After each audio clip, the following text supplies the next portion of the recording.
किस कवि को कविता का गांधी कहा गया है? नीर भरे नित प्रति रहे तहु ना प्यास बुझाए। इस पंक्ति में कौन सा अलंकार है?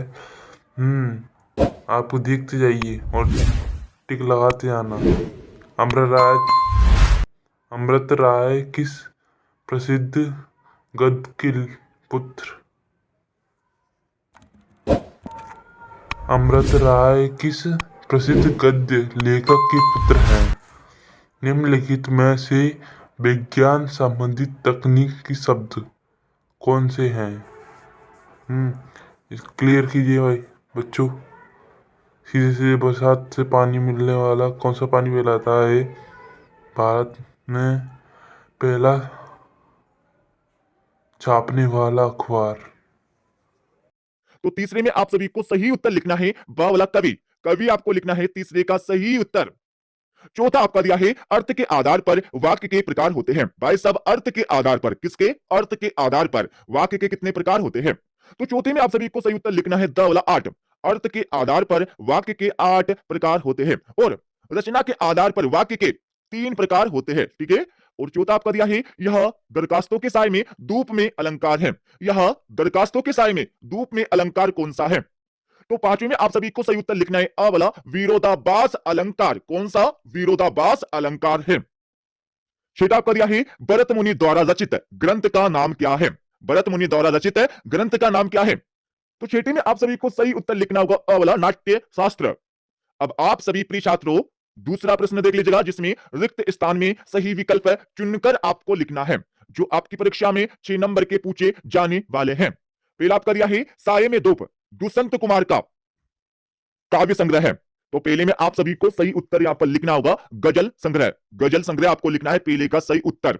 दूसरा आपका दिया है पथकथा को अंग्रेजी में क्या कहते हैं? भाई साहब पथकथा को अंग्रेजी में क्या कहते हैं ये आपको दूसरे में बताकर लिखना है। तो दूसरे में आप सभी को सही उत्तर लिखना है स्क्रीन प्ले। स्क्रीन प्ले आपको लिखना है दूसरे का सही उत्तर।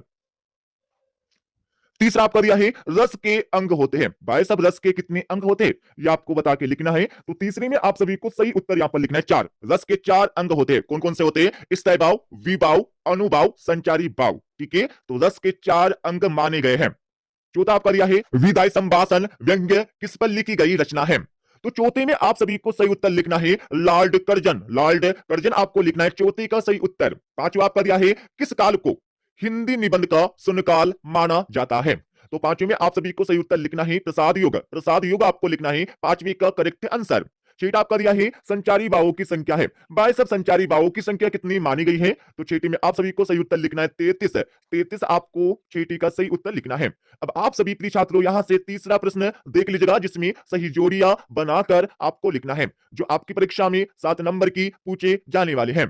तो सही जोड़ी का मिलान आप सभी कर लीजिएगा सोने पर सुहागा। तो इसमें आपको लिखना है भवानी प्रसाद मिश्र। कुल की कहानी तो इसमें आपको लिखना है परिवार की मर्यादा। साकेत में आपको लिखना है मैथिली शरण गुप्त। गलता लोहा तो इसमें आपको लिखना है शेखर जोशी।